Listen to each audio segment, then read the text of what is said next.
তাকে আমরা চিনি আধুনিক পশ্চিমবঙ্গের রূপকার হিসেবে, এক অকুতোভয় রাষ্ট্রনায়ক হিসেবে। কিন্তু রাজনীতির সেই চেনা কোলাহলের আড়ালে লুকিয়েছিলেন এক পরম সাহিত্যপ্রেমী, যার হৃদয়ে স্পন্দিত হতো মাতৃভাষা বাংলার প্রতি গভীর অনুরাগ। তিনি ডক্টর শ্যামাপ্রসাদ মুখোপাধ্যায়। ডক্টর শ্যামাপ্রসাদ মুখোপাধ্যায়ের কর্মময় জীবনকে মূলত দুটি প্রধান পর্বে ভাগ করা যায়।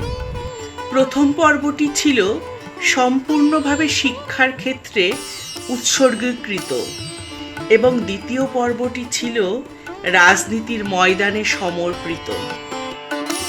এই প্রথম পর্বে একজন প্রগাঢ় পাণ্ডিত্যের অধিকারী, সত্যাশ্রয়ী শিক্ষক এবং মহান শিক্ষাবিদ হিসেবে তিনি নিজেকে অনন্য উচ্চতায় নিয়ে গিয়েছিলেন।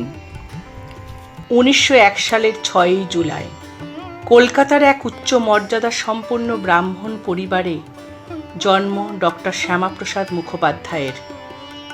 তার পিতা স্যার আশুতোষ মুখোপাধ্যায়, যিনি বাংলার বাগ নামে সুপরিচিত, আর মাতার নাম শ্রীমতী যোগমায়া দেবী। পিতা বাংলার বাগ স্যার আশুতোষের জ্ঞান পিপাসা শৈশবেই শ্যামাপ্রসাদের রক্তে মিশে গিয়েছিল। 1921 সালে ইংরেজিতে প্রথম শ্রেণীতে প্রথম হন। তৎকালীন ব্রিটিশ ভারতে ডক্টরেটের জন্য বেছে নেন মাতৃভাষা বাংলাকে।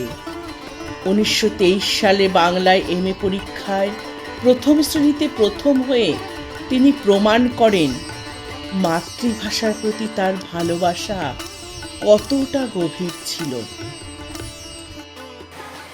শ্যামাপ্রসাদ মুখোপাধ্যায় ভেরি ইন্টারেস্টিং চরিত্র। তিনি প্রেসিডেন্সি কলেজে ইংরেজিতে ফার্স্ট ক্লাস ফার্স্ট। ততদিনে আশুতোষ মুখোপাধ্যায় ঠিক করে নিয়েছেন বাংলায় এমএ পড়ানো হবে কলকাতা বিশ্ববিদ্যালয়। কে বাংলা পড়তে যাবে, বাংলার কি দাম আছে? আশুতোষ মুখোপাধ্যায় নিজের ঘর থেকে ওই রকম প্রতিভাবান ইংরেজিতে ফার্স্ট ক্লাস ফার্স্ট ছেলেটিকে ভর্তি করলেন কলকাতা বিশ্ববিদ্যালয়ে বাংলা এমএতে। শ্যামাপ্রসাদ মুখোপাধ্যায় পরবর্তী সময়টায় তার যে উজ্জ্বল কাজ, যে কাজটা আলোচনা হয় খুব কম, আশুতোষ মুখোপাধ্যায় 22 বছর উপাচার্য ছিলেন, কিন্তু শ্যামাপ্রসাদ মুখোপাধ্যায় উপাচার্য থাকাকালীন কলকাতা বিশ্ববিদ্যালয়ে বিশেষ করে বিজ্ঞান বিভাগের যে উন্নতি, আইন বিভাগের যে উন্নতি এবং বাংলার সংস্কৃতি, বাংলার লোক সংস্কৃতি, আশুতোষ মিউজিয়ামে গেলে আপনি দেখতে পাবেন কলকাতা বিশ্ববিদ্যালয়ে, সবটাই কিন্তু শ্যামাপ্রসাদের কঠোর হাতে উপাচার্যের দায়িত্ব তিনি পালন করেছেন। রাজনীতিতে যোগ দেওয়ার বহু আগেই শ্যামাপ্রসাদ মেতেছিলেন সাহিত্য সাধনায়। 1922 সালে তার সম্পাদনা ও উদ্যোগে প্রকাশিত হয় উচ্চমানের সাহিত্য পত্রিকা বঙ্গবাণী। এই পত্রিকার সূত্র ধরেই ঘটে বাংলা সাহিত্যের এক ঐতিহাসিক ঘটনা। যুবক শ্যামাপ্রসাদ একদিন শরৎচন্দ্র চট্টোপাধ্যায়ের ঘরে গিয়ে আবিষ্কার করেন এক কোণে অবহেলায় পড়ে থাকা একগুচ্ছ কাগজ। শরৎবাবু হেসে বলেছিলেন, তোমাদের বাড়িতে জজ ব্যারিস্টার আছে, তোমরা ছাপতে পারো, আমি পারি না। সেই পাণ্ডুলিপিটা আর কিছুই নয়, বাংলা সাহিত্যের কালজয়ী রাজনৈতিক উপন্যাস পথের দাবি। 1934 সাল, মাত্র 33 বছর বয়সে কলকাতা বিশ্ববিদ্যালয়ের কনিষ্ঠতম উপাচার্য হিসেবে দায়িত্ব নেন তিনি, আর এসেই শুরু করেন এক সাংস্কৃতিক বিপ্লব। ব্রিটিশদের তৈরি করা ইংরেজি মাধ্যমের একাধিপত্য ভেঙে বিশ্ববিদ্যালয়ের সর্বোচ্চ স্তরে বাংলা ভাষায় পঠন পাঠন ও পরীক্ষা দেওয়ার নিয়ম চালু করেন। তারই নির্দেশে বিজ্ঞান ও অন্যান্য বিষয়ের ইংরেজি শব্দের বাংলা পরিভাষা তৈরি হয়, যা বাংলা ভাষাকে আধুনিক যুগের উপযোগী করে তোলে। ডক্টর শ্যামাপ্রসাদ মুখোপাধ্যায় যখন শ্রেণীকক্ষে পাঠদান করতেন, তা শিক্ষার্থীদের কাছে এক বিশেষ আকর্ষণের বিষয় ছিল। তার কণ্ঠস্বরের গাম্ভীর্য, ভাষার ওজস্বিতা এবং যে কোনো কঠিন বিষয়কে সহজ ও সরসভাবে উপস্থাপন করার ক্ষমতা সকলকে মুগ্ধ করত। তিনি বিষয়ের গভীরে গিয়ে যা উপলব্ধি করতেন তাই অত্যন্ত পরিশীলিত ভাষায় পরিবেশন করতেন। তার ক্লাসে আলোচনা এতটাই প্রাণবন্ত হতো যে নিজের বিভাগের ছাত্রছাত্রী ছাড়াও বিশ্ববিদ্যালয়ে অন্য বিষয়ের শিক্ষার্থীরাও প্রায়শই তার পাঠদান শোনার জন্য ক্লাসরুমে এসে ভিড় জমাতো এবং শিক্ষক মণ্ডলী সহ সকলেই মন্ত্রমুগ্ধ হয়ে শুনতেন। শিক্ষাদর্শের ক্ষেত্রে ডক্টর মুখোপাধ্যায় প্রাচীন ভারতীয় শিক্ষা ও সনাতন মূল্যবোধের পুনরুজ্জীবনের কথা বলতেন। তবে তিনি প্রগতির বিরোধী ছিলেন না। তিনি মনে করতেন জাতীয় প্রয়োজনে এবং যুগের সাথে তাল মেলাতে বিজ্ঞান ও প্রযুক্তির প্রসার অত্যন্ত জরুরি। তাই তিনি বিশ্ববিদ্যালয়ের পাঠ্যসূচিতে বিজ্ঞান, প্রযুক্তি ও ব্যবহারিক বিদ্যার অন্তর্ভুক্তির ওপর বিশেষ জোর দিয়েছিলেন। শিক্ষার মান উন্নত করতে হলে যে আগে শিক্ষকের মান উন্নত করা প্রয়োজন, তা তিনি উপাচার্য থাকাকালীনই অনুধাবন করেছিলেন। শিক্ষকদের পেশাগত দক্ষতা বৃদ্ধির জন্য তিনি কলকাতা বিশ্ববিদ্যালয়ে শিক্ষক শিক্ষণ বিভাগ চালু করেন।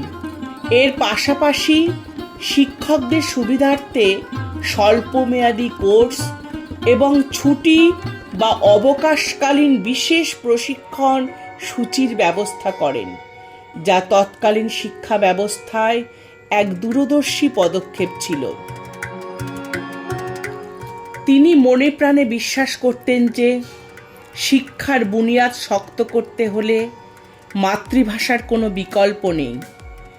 নিজে ইংরেজি সাহিত্যের কৃতি ছাত্র এবং আইনজ্ঞ হওয়া সত্ত্বেও পিতার ইচ্ছায় তিনি বাংলার স্নাতকোত্তর ডিগ্রি অর্জন করেছিলেন এবং এই বিষয়ে গিরিশচন্দ্র ঘোষের সামাজিক নাটকের উপর উচ্চমানের থিসিস লিখেছিলেন।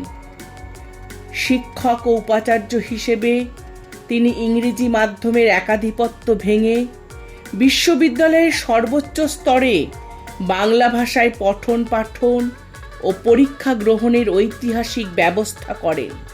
বিজ্ঞান শিক্ষার সুবিধার্থে তারই উদ্যোগে বিজ্ঞানের ইংরেজি শব্দের বাংলা পরিভাষা তৈরি করা হয়েছিল।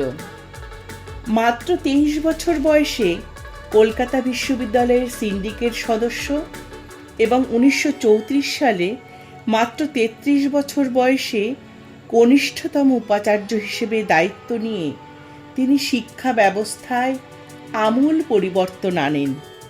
চিকিৎসকের নিষেধাজ্ঞা অমান্য করে, নিজের শরীরের পরোয়া না করে তিনি শিক্ষার প্রসারে দিন রাত কাজ করেছেন।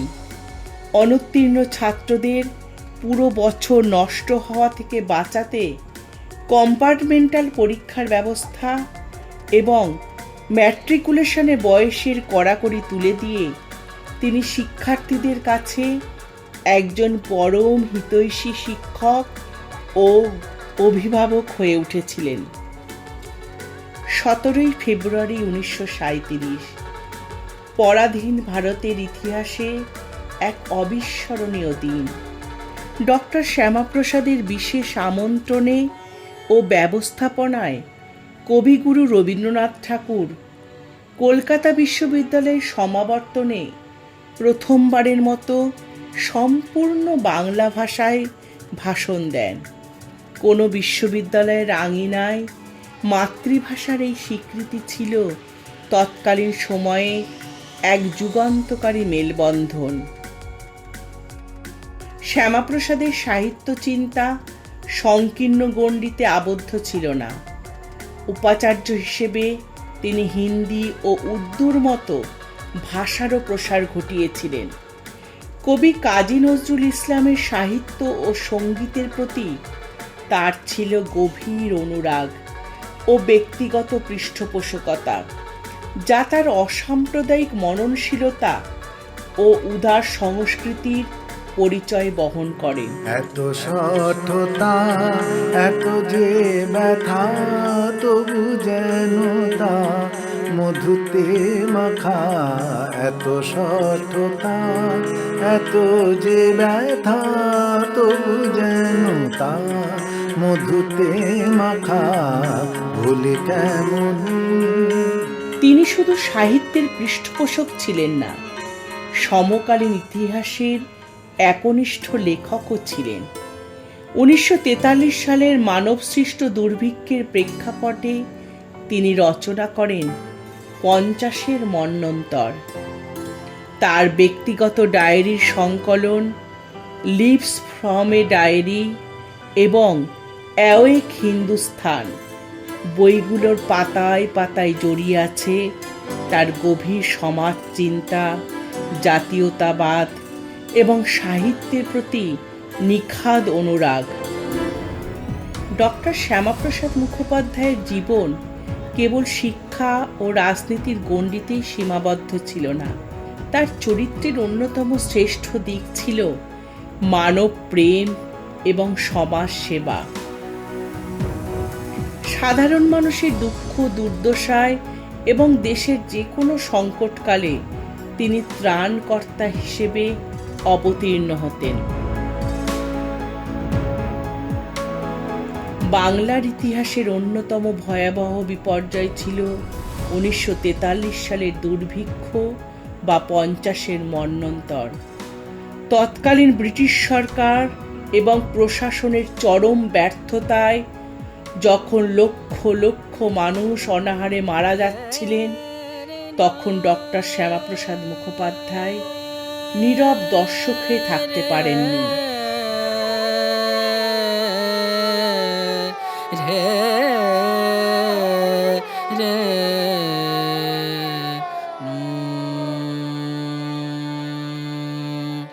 1947 সালের দেশভাগের সময় এবং তার পরবর্তী সময়ে পূর্ব পাকিস্তান, বর্তমান বাংলাদেশ থেকে লক্ষ লক্ষ হিন্দু উদ্বাস্তু ও শরণার্থী যখন সব কিছু হারিয়ে নিঃস্ব অবস্থায় পশ্চিমবঙ্গে আসতে শুরু করেন, তখন তাদের পাশে দাঁড়িয়েছিলেন ডক্টর শ্যামাপ্রসাদ মুখোপাধ্যায়। তিনি শরণার্থীদের জন্য জরুরি আশ্রয় শিবির, খাদ্য, বস্ত্র ও চিকিৎসার ব্যবস্থা করার জন্য সরকারের উপর যেমন চাপ সৃষ্টি করেছিলেন, তেমনি ব্যক্তিগত ও সাংগঠনিক স্তরেও বিশাল ত্রাণ কার্য পরিচালনা করেছিলেন।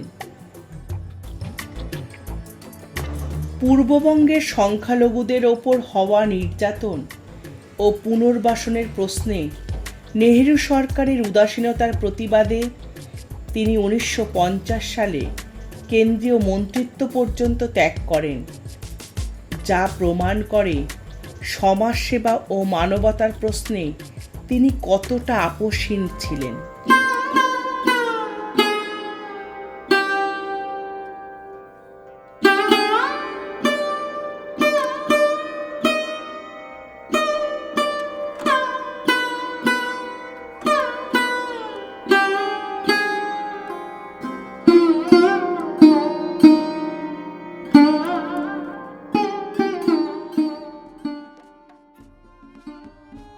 ডক্টর শ্যামাপ্রসাদ মুখোপাধ্যায় ভারতের ধর্মীয় ইতিহাস অত্যন্ত গভীরভাবে চর্চা করেছিলেন।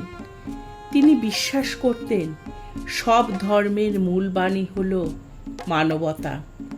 মধ্যযুগে সন্ত কবির বা শেখ ফরিদের বাণী উল্লেখ করে তিনি সমাজকে বোঝাতেন যে মানুষের মিলনের পথেই প্রকৃত সমাজসেবা নিহিত। ধর্মের নামে সমাজের বিভেদ ও ও বিশৃঙ্খলার তীব্র বিরোধী ছিলেন তিনি। তার সমাজসেবার মূল মন্ত্রই ছিল, কোনো মানুষকে কষ্ট দিও না, কারণ প্রতিটি মানুষের হৃদয়েই এক একটি মূল্যবান রত্ন। ডক্টর শ্যামাপ্রসাদ মুখোপাধ্যায়ের সমাজসেবা কোনো প্রচারের আলো খোঁজার জন্য ছিল না, তা ছিল তার সহজাত দেশপ্রেম এবং মানবপ্রেমের বহিঃপ্রকাশ। মানুষের দুঃখ কষ্ট দূর করার এই সেবামূলক আদর্শই তাকে আজীবন সাধারণ মানুষের হৃদয়ে শ্রদ্ধার আসনে বসিয়ে রেখেছে। জম্মু ও কাশ্মীরের বিশেষ মর্যাদা অর্থাৎ ৩৭০ ধারা এবং সেখানে প্রবেশের জন্য বিশেষ পারমিট প্রথার তীব্র বিরোধী ছিলেন তিনি। তার বিখ্যাত স্লোগান গোটা দেশকে নাড়া দিয়েছিল, এক দেশ মে দো বিধান, এক দেশ মে দো প্রধান, এক দেশ মে দো নিশান, নেহি চলেঙ্গে নেহি চলেঙ্গে। 1953 সালের 11 মে কাশ্মীরি সরকার তাকে নিরাপত্তা আইনে গ্রেপ্তার করে। প্রথমে তাকে শ্রীনগর সেন্ট্রাল জেলে নিয়ে যাওয়া হয়। পরে শহরের বাইরে এক কটেজে রাখা হয়। তার সঙ্গী ছিলেন আয়ুর্বেদ চিকিৎসক গুরুদত্ত বেদ এবং টেকচাঁদ। সেখানে থাকাকালীন জুন মাসের মাঝামাঝি সময় থেকে জ্বরে ভুগতে শুরু করেন তিনি। অবশেষে 23 জুন ভোর 3:40 হৃদরোগে আক্রান্ত হয়ে চিকিৎসাধীন অবস্থায় তার মৃত্যু হয়। পুলিশের হেফাজতে এই বীরের আকস্মিক মৃত্যু দেশ জুড়ে তীব্র ক্ষোভের জন্ম দেয়।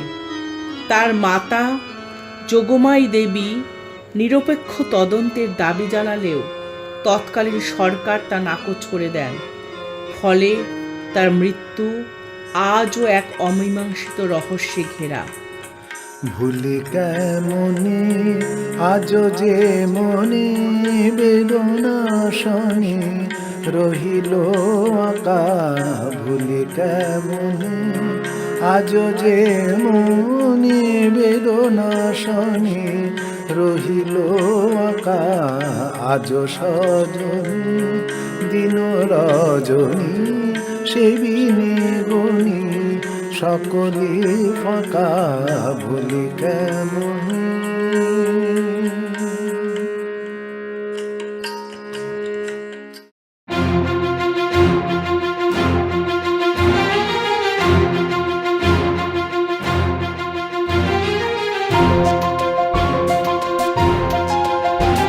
डॉक्टर मुखर्जी का सपना था भारत हर क्षेत्र में औद्योगिक रूप से आत्मनिर्भर हो, कुशल और समृद्ध हो, बड़े उद्योगों को डेवलप करें और साथ ही एमएसएमई, हथकरघा, वस्त्र और कुटीर उद्योग पर भी पूरा ध्यान दें। 1947 से 1950 तक डॉक्टर श्यामा प्रसाद मुखर्जी भारत के पहले उद्योग मंत्री रहे। 1948 में आई स्वतंत्र भारत की पहली औद्योगिक नीति उनके आइडियाज और विजन की छाप लेकर के आई थी। डॉक्टर मुखर्जी का भारत के रक्षा उत्पादन के स्वदेशीकरण पर भी विशेष जोर था। Chittaranjan locomotive works factory, Hindustan aircraft factory, Sindri का खाद कारखाना और दामोदर घाटी निगम, ये 4 सबसे सफल और बड़े प्रोजेक्ट और दूसरे रिवर वैली प्रोजेक्ट्स की स्थापना में डॉक्टर श्यामा प्रसाद मुखर्जी का बहुत बड़ा योगदान। आइए हम हमेशा डॉक्टर श्यामा प्रसाद मुखर्जी के एकता के संदेश को याद रखें, सद्भाव और भाईचारे की भावना के साथ भारत की प्रगति के लिए जी जान से जुटे रहें। রাজনীতি তাকে নিয়ে গেছে লড়াইয়ের ময়দানে, কিন্তু তার মনন জুড়ে চিরকাল বেঁচে ছিল বাংলা ভাষা ও সাহিত্য। ডক্টর শ্যামাপ্রসাদ মুখোপাধ্যায় এক সিংহ পুরুষ, যার অক্ষরের লড়াই আর মাতৃভাষার প্রতি অকৃত্রিম ভালোবাসা বাঙালির সাংস্কৃতিক ইতিহাসে চিরকাল অমর হয়ে থাকবে। শ্যামা জননীর মহাপ্রসাদ, শ্যামা প্রসাদ তুমি, হয়েছে ধন্য তোমারে স্তন্য পিয়ায় বঙ্গভূমি। তুমি আজ নাই শুনিব না সিংহের গর্জন, সিংহবাহিনী অঝরে অশ্রু করেছেন বর্ষণ। বহিয়াছ তুমি অবলের ভার, সবল অংশ পরে সহিয়াছ ক্লেশ বেদনা, অশেষ দুর্গতদের তরে। মরণাহতে শ্মশান বন্ধু, শরণাগতের ত্রাতা। তোমারে হারায় পথ ভিখারিণী